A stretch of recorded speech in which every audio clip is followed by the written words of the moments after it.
Welcome to the dream definer दोस्तों। जय हिंद। आप सभी को श्री राम नवमी की हार्दिक शुभकामनाएं। चलिए शुरू करते हैं। आज का हमारा टॉपिक है फॉरेक्स रिजर्व। इंडिया का forex reserve 650 plus billion exceed कर चुका है दोस्तों। ये इंडिपेंडेंट इंडिया की हिस्ट्री में पहली बार ऐसा हुआ है दोस्तों कि अपना forex reserve 650 plus billion dollars में रहा है। तो चलिए दोस्तों, सबसे पहले जान लेते हैं फॉरेक्स रिजर्व होता क्या है। देखिए दोस्तों, फॉरेक्स रिजर्व कुछ एक सिंपल लेमन लैंग्वेज में बोला जाए तो एक कंट्री अपने फॉरेन ट्रेड के लिए एक करेंसी को रिजर्व करके रखती है दोस्तों, जो करेंसी इंटरनेशनली एक्सेप्टेड हो। जैसे कि मान लीजिए अब आप इंडिया में कोई सामान परचेस कर रहे हो तो आप रुपये देख के आप कोई भी सामान ले सकते हो दोस्तों। लेकिन अब अगर आप किसी फॉरेन कंट्री से ट्रेड करना चाहे तो आपका रुपये तो एक्सेप्टेबल नहीं होगा। जो करेंसी इंटरनेशनल ट्रेड में एक्सेप्टेबल रहेगी उस करेंसी में ही ट्रेड होगा दोस्तों। तो ऐसी कुछ करेंसीज है जो इंटरनेशनली वाइडली एक्सेप्टेड है दोस्तों। उस करेंसी को कोई भी कंट्री रिजर्व करके रखती है ताकि उसको ट्रेड के समय इस्तेमाल किया जाए दोस्तों। अभी देखते हैं इंडिया का फॉरेक्स रिजर्व हमने देख ही लिया कि 650 प्लस बिलियन डॉलर्स का हुआ पहली बार हिस्ट्री में। तो देखिए दोस्तों, कोई भी कंट्री फॉरेक्स रिजर्व रखती क्यों है कि उसको उसको ट्रेड करने में आसानी हो। मैंने अभी बताया कि आपको ट्रेड करने के लिए एक इंटरनेशनली एक्सेप्टेड करेंसी ही चाहिए। क्योंकि आप जैसे मान लीजिए हम अरब कंट्री से क्रूड ऑयल परचेस करते हैं दोस्तों। ये क्रूड ऑयल का पेमेंट किस में होता है दोस्तों? डॉलर्स में। वो तो रुपये में एक्सेप्ट करेंगे नहीं, तो डॉलर्स हमको मेंटेन करना पड़ता है, हमारे पास डॉलर्स रखना पड़ता है दोस्तों। अभी देख लेते हो दोस्तों, आपको तो पता ही चल ही गया कि फॉरेक्स होता क्या है। सिंपल टर्म्स में कोई भी फॉरेन करेंसी है जो वाइडली एक्सेप्टेड है इंटरनेशनल ट्रेड में, उसको अपने पास रखते हैं, उसी को हम फॉरेन एक्सचेंज बोलते हैं दोस्तों। इसमें होता है आपका जैसे गोल्ड हो गया। फॉरेक्स में होता क्या क्या है, जैसे क्या क्या कंपोनेंट्स होते हैं एक कंट्री के फॉरेक्स में। गोल्ड हो गया, आईएमएफ का रिजर्व ट्रांचे हो गया, एसडीआर हो गया, यूरो हो गया, डॉलर हो गया, येन हो गया, चाइनीस युआन हो गया, जापानीस येन हो गया, यूरो हो गया, पाउंड स्टर्लिंग हो गया। इन सब के बारे में डिटेल से हम डिस्कस करेंगे दोस्तों। इससे पहले हम देख लेते हैं हिस्टोरिकल ट्रेंड्स क्या रहे दोस्तों। आप सभी को पता है 1991 से पहले हमारी जो इंडियन इकोनॉमी थी वो एक क्लोज्ड इकोनॉमी। यहाँ पे सिंपल सा है दोस्तों, एक फंडा कॉन्सेप्ट है। एक होती है क्लोज्ड इकोनॉमी, एक होती है ओपन इकोनॉमी दोस्तों। Open economy in the sense आप किसी भी फॉरेन कंट्री से ट्रेड करते हो, उस कंट्री का ट्रेड फॉरेन कंट्रीज के साथ ट्रेड होता है, वो होगी ओपन इकोनॉमी। क्लोज्ड इकोनॉमी मतलब आप खुद मतलब बाहर से कुछ मंगाते नहीं हो, बाहर कुछ बेचते नहीं हो, खुद का जो भी है सब खुद बनाते हो और खुद ही कंज्यूम करते हो, ये हो गया क्लोज्ड इकोनॉमी दोस्तों। तो 1991 से पहले इंडियन इकोनॉमी एक क्लोज्ड इकोनॉमी थी दोस्तों। ना कोई फॉरेन की कंपनी थी यहाँ पे, सभी पब्लिक सेक्टर कंपनीज थी, ना कोई फॉरेन वाला कोई कंपनी सेटअप कर पा रहा था यहाँ पे। तो क्या हुआ दोस्तों, उस समय हमारे पास ना सिर्फ 5.8 बिलियन डॉलर्स का जो फॉरेक्स था दोस्तों।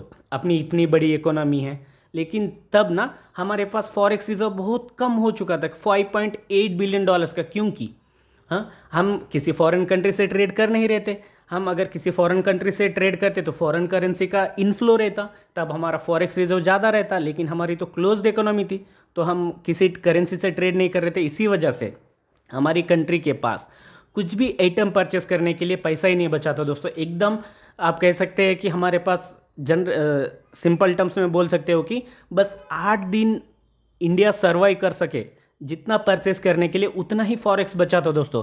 तो तब अपने जो प्राइम मिनिस्टर थे अभी 2004 से लेकर 14 तक, मनमोहन सिंह जी, उस टाइम पे वो फाइनेंस मिनिस्टर थे।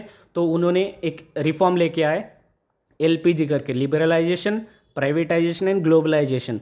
अपनी इकोनॉमी को लिबरल किया गया दोस्तों।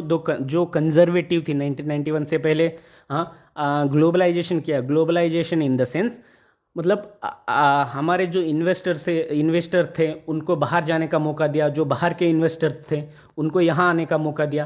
प्राइवेटाइजेशन मतलब जो भी पब्लिक होल्डिंग्स थी उनके असेट्स को डाइल्यूट किया गया दोस्तों। प्राइवेट फर्म्स को उनके असेट्स बेचा गया। प्राइवेट फर्म्स को भी किसी भी किसी भी ऑर्गेनाइजेशन में इन्वेस्टमेंट के लिए चांस दिया गया दोस्तों। तो अभी देखते हैं हिस्टोरिकल ट्रेंड्स क्या रहा है। ये तो हो गया अपना 1991 का सीन। अभी हिस्टोरिकल ट्रेंड देखते हैं दोस्तों। मैंने बोला आपको 1991 में हमारा था $5.8 बिलियन का ही अपना फॉरेक्स था दोस्तों। अभी करंट है $650+ बिलियन। तो ये ऐसा हुआ दोस्तों, हमारे जो रिजर्व्स है फॉरेक्स रिजर्व, जब से इकोनॉमी ओपन हुई तब से ना स्टेडीली ग्रोथ होता आया है अपने फॉरेक्स रिजर्व का।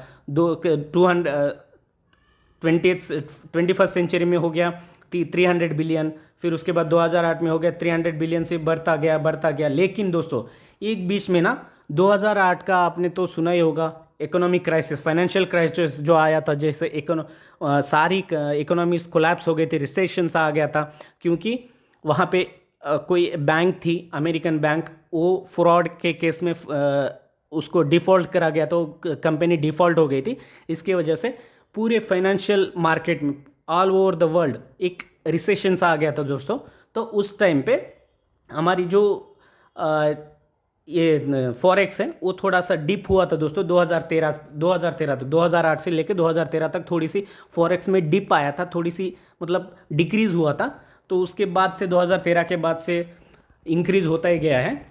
अभी देखते हैं दोस्तों, हमने जैसे डिस्कस किया था कंपोजिशंस क्या क्या है। जैसे फॉरेन करेंसी हो गया, फॉरेन करेंसी में मैंने जैसे आपको बताया यूएस डॉलर हुआ, जापानीज येन हुआ, चाइनीज युआन हुआ, पाउंड स्टर्लिंग, उसके बाद यूरो। ये हो गए फॉरेन करेंसी। जैसे क्या क्या होल्डिंग्स रहती है फॉरेन एक्सचेंज में जो कंट्री एक, हाँ आप सबसे पहले बता दो दोस्तों, ये जो फॉरेक्स मेंटेन करती है ना, ये किसी भी कंट्री का सेंट्रल बैंक मेंटेन करता है दोस्तों। गवर्नमेंट के बिहाफ पे एक सेंट्रल बैंक, क्योंकि जो मॉनेटरी ऑपरेशन है, जैसे इन्फ्लेशन को देखना, हाँ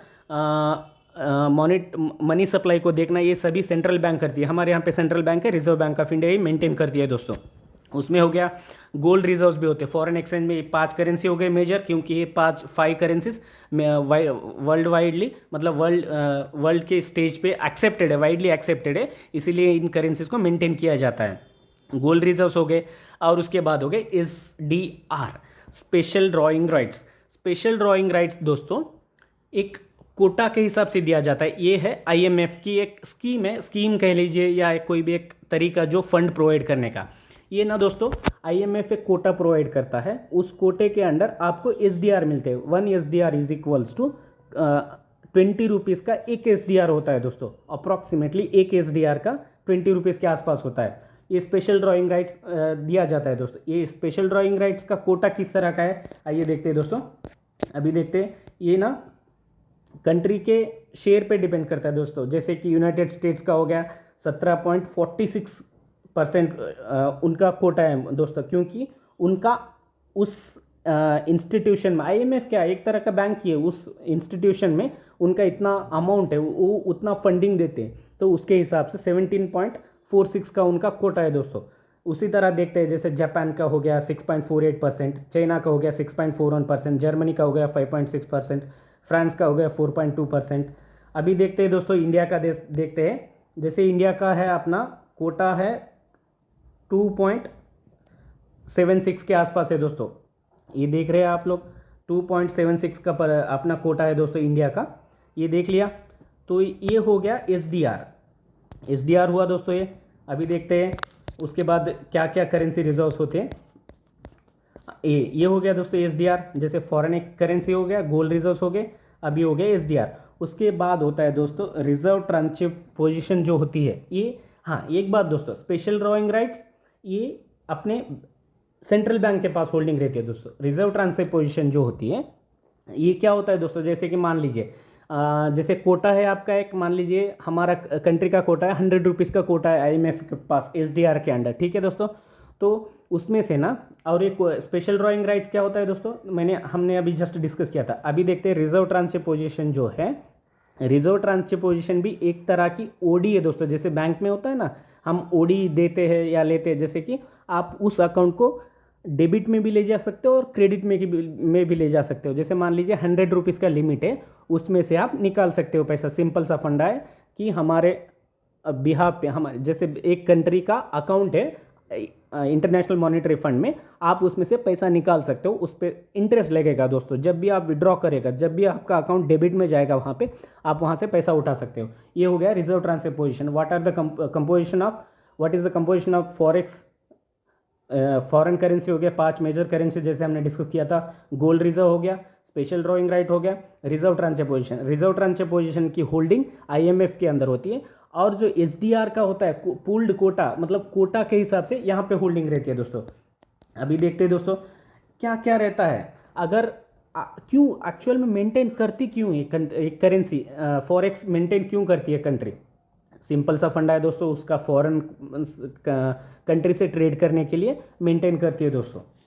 अभी देखते हैं जैसे कि किस किस कंट्री की फॉरेन एक्सचेंज की होल्डिंग कितनी परसेंट की होती है। जैसे मान लीजिए आपको पता है यूएसए की इकोनॉमी, जितनी बड़ी इकोनॉमी है दोस्तों उतनी बड़ी उनको फॉरेक्स एक्सचेंज रखना पड़ता है दोस्तों। Generally it's not compulsion to hold that much amount of forex reserve, but it's a custom to hold that much of amount of forex reserve। China देखते हैं दोस्तों, चाइना तो 21 ट्रिलियन की इकोनॉमी है, फिर भी वो होल्ड करके रखता है दोस्तों 3 ट्रिलियन डॉलर वो होल्ड करके रखते हैं दोस्तों। उनका इंपोर्ट कवर है 18.1%। जापान होल्ड करके रखता है 1.3 ट्रिलियन डॉलर्स की, वहाँ उनके पास होल्डिंग है दोस्तों। जापान के पास 1.3 ट्रिलियन हो गया। इंडिया की अभी देखा हमने 6.48.56 बिलियन डॉलर्स की होल्डिंग है दोस्तों। रशिया हो गया 593 बिलियन डॉलर, स्विट्जरलैंड हो गया, ये कितना है दोस्तों 1000 मतलब 1 ट्रिलियन डॉलर की होल्डिंग है दोस्तों। अभी देखिए दोस्तों सिंपल सा फंडा, ये हमने जैसे डिस्कस किया था कि फॉरेक्स रिजर्व क्यों होल्ड करके रखती है, एक ट्रेड करने के लिए। ट्रेड करने से इस अगर जितना ज़्यादा आपका फॉरेक्स रहेगा दोस्तों उतना ज़्यादा आपकी इकोनॉमिक स्टेबिलिटी रहेगी, और इन्वेस्टर के लिए कॉन्फिडेंस बना रहेगा कि जितना ज़्यादा आप अपनी करेंसी को वोलेटिलिटी से बचा के रखोगे, जितनी कम फ्लक्चुएशन रहेगी आपकी करेंसी में, उतना ज़्यादा कॉन्फिडेंस रहेगा इन्वेस्टर को। तो कोई भी इन्वेस्टर इन्वेस्ट करने के लिए आपके कंट्री को प्रीफर करेगा। और इससे ना डेट मैनेजमेंट होता है दोस्तों। डेट मैनेजमेंट मतलब अगर आपका फॉरेक्स रिजर्व अच्छा है, कोई भी जो भी फॉरेन फाइनेंशियल इंस्टीट्यूशंस है दोस्तों, वो आपको डेट देने के लिए रेडी होती है। जितना कमज़ोर रहेगा आपका फॉरेक्स, उतना वो हिचकिचाती है दोस्तों आपकी करेंसी कंट्री को फाइनेंस करने के लिए। अभी चैलेंजेस क्या क्या है और रिस्क क्या क्या है देखते हैं दोस्तों। मैं जैसे हमने डिस्कस किया ही था, आपकी करेंसी की वोलेटिलिटी, हाँ, और जो फ्लक्चुएशंस है उससे आपके रिस्क बढ़ जाते हैं दोस्तों। इन्वेस्टमेंट पे रिटर्न कम आते हैं। हमने जैसे डिस्कस किया था कि अगर आपका forex exchange not up to the mark है तो कोई भी इन्वेस्टर इन्वेस्टमेंट के लिए रेडी नहीं होगा। और सबसे बड़ी बात, अगर जैसे मान लीजिए अभी करंट टाइम में ईरान ने इजराइल पे अटैक किया है, तो इससे ना जो भी जियोपॉलिटिकल सिनारियो है वो चेंज हो जाते हैं दोस्तों।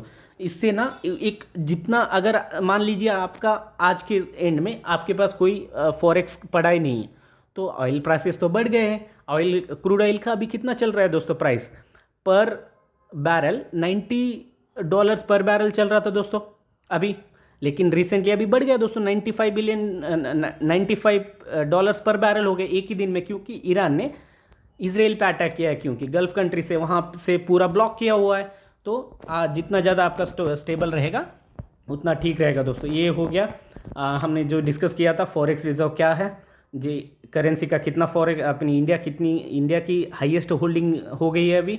इसी के साथ दोस्तों बस बने रहिए ड्रीम डिफाइनर के साथ। Thanks for watching, thank you.